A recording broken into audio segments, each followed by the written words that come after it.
천국은 마치 품꾼을 얻어 포도원에 들여보내려고 이른 아침에 나간 집주인과 같으니 그가 하루 한 데나리온씩 품꾼들과 약속하여 포도원에 들여보내고 또 제3시에 나가보니 장터에 놀고 서 있는 사람들이 또 있는지라.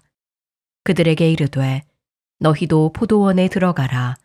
내가 너희에게 상당하게 주리라 하니 그들이 가고 제6시와 제9시에 또 나가 그와 같이 하고 제11시에도 나가보니 서 있는 사람들이 또 있는지라. 이르되 너희는 어찌하여 종일토록 놀고 여기 서 있느냐. 이르되 우리를 품꾼으로 쓰는 이가 없음이니이다.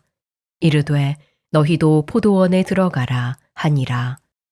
저물매 포도원 주인이 청지기에게 이르되 품꾼들을 불러 나중 온 자로부터 시작하여 먼저 온 자까지 삭슬 주라 하니 제11시에 온 자들이 와서 한 데나리온씩을 받거늘 먼저 온 자들이 와서 더 받을 줄 알았더니 그들도 한 데나리온씩 받은지라. 받은 후 집주인을 원망하여 이르되 나중 온 이 사람들은 1시간밖에 일하지 아니하였거늘 그들을 종일 수고하며 더위를 견딘 우리와 같게 하였나이다. 주인이 그 중에 한 사람에게 대답하여 이르되 친구여 내가 내게 잘못한 것이 없노라.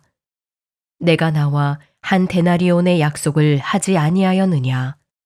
내 것이나 가지고 가라. 나중 온 이 사람에게 너와 같이 주는 것이 내 뜻이니라. 내 것을 가지고 내 뜻대로 할 것이 아니냐. 내가 선함으로 내가 악하게 보느냐.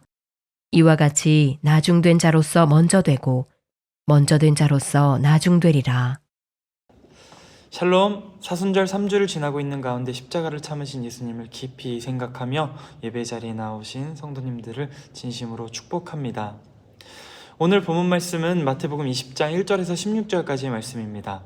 모두 익히 잘 아시는 포도원 품꾼 비유입니다.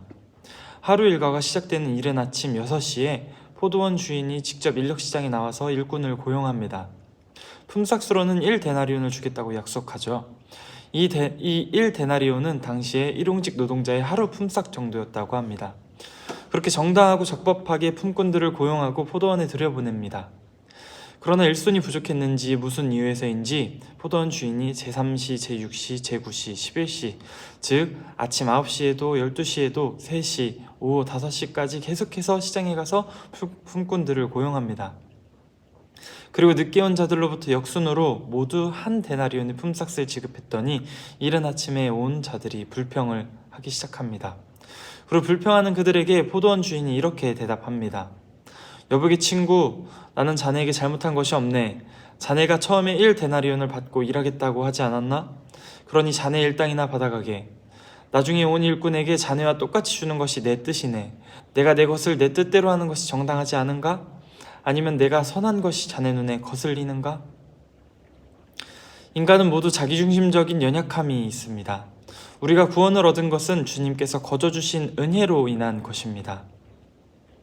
우리가 언제부터 믿기 시작했고 얼마나 열심히 봉사했으며 얼마나 더 위대한 일을 했는지는 중요하지 않습니다. 주님 안에 한량없는 은혜를 받은 자들로서 각자 주어진 사명에 따라 하나님 나라를 위해 살아가야 하는 줄로 믿습니다. 공로의식이라는 표현이 있습니다. 나의 공로로 구원에 이르지 못하고 나의 힘으로는 아무것도 할 수 없다고 매일같이 고백함에도 불구하고 다른 이들과 비교하며 정죄할 때가 종종 있는 것 같습니다. 언젠가 제가 기도를 하다가 이런 기도를 올려드린 적이 있습니다. 꽤나 서운한 일이 있었나 봅니다. 주님, 제가 얼마나 열심히 노력했는지 아시지 않습니까? 제가 언제부터 언제까지 시간과 노력을 들였는지, 제가 지금까지 하나님 나라를 위해 봉사해왔는지 다 아시지 않습니까? 그렇게 어리석은 기도를 했는데 주님이 마치 이렇게 대답하시는 듯 했습니다. 그래, 규도야, 맞아. 지금까지는 너가 너 힘으로 했지. 너 힘으로는 안 된다는 걸 알려주려고 그랬단다. 저는 아무 말도 할 수 없었습니다. 그 한없는 은혜를 거저받았음에도 불구하고 또다시 나의 열심으로 봉사하고 헌신하며 잘못된 방향으로 가고 있었던 저를 주님께서 다시 한번 주님의 길로 옳은 방향으로 이끌어 주셨던 소중한 기억입니다. 요한복음 마지막 장인 21장에 베드로에게 예수님께서 네가 나를 사랑하느냐 3번 물어보시며 내 양을 치라 먹이라 치라 하십니다. 3번 부인했던 베드로에게 3번의 용서와 은혜를 다시 한번 부어주시는 것이죠. 그러나 이 대화가 끝나자마자 베드로가 예수님께 했던 질문이 흥미롭습니다. 베드로가 돌아보니 예수님께서 사랑하시던 제자가 따라하고 있었던 것입니다. 베드로가 그 제자를 바라보며 예수님께 물었습니다. 주여, 이 사람은 어떻게 되겠습니까? 예수님께서 베드로에게 대답하시죠. 내가 돌아올 때까지 그가 살아있기를 내가 원한다 할지라도 그것이 너와 무슨 상관이 있겠느냐? 너는 나를 따라라.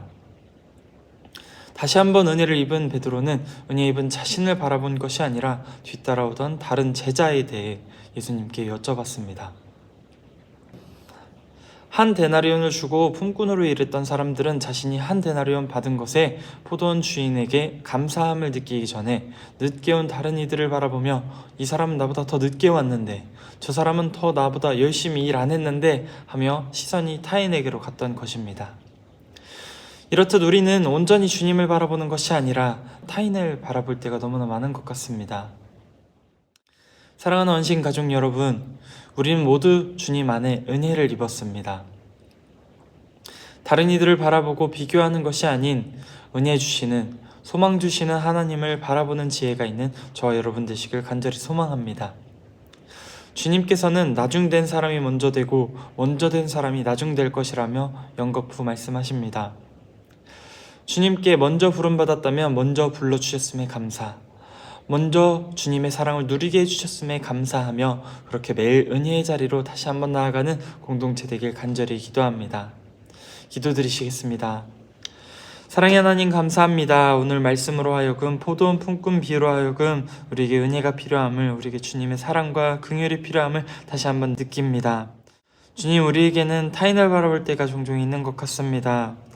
우리가 은혜 받았음에도 불구하고 나의 은혜 받았음에 주님께 감사하며 온전히 주님만을 바라보는 것이 아니라 타인과 비교하며 저 사람은 나보다 더 늦게 왔는데 저 사람은 나보다 사역 더 열심히 안 하는 것 같은데 하며 비교할 때가, 정죄할 때가 있는 주님의 연약한 자녀임을 고백하오니 주님의 긍휼과 주님의 그 사랑으로 우리를 덮어주사 우리가 서로를 바라볼 때 주님의 은혜로 그리고 주님의 긍휼의 눈으로 바라보는 그런 지혜가 있길 간절히 소망합니다. 주님, 우리를 그렇게 이끌어 주시옵소서. 오늘 하루도 그렇게 이끄실 주님을 기대하오며 이 모든 말씀 우리 주 예수 그리스도의 이름으로 기도드립니다. 아멘.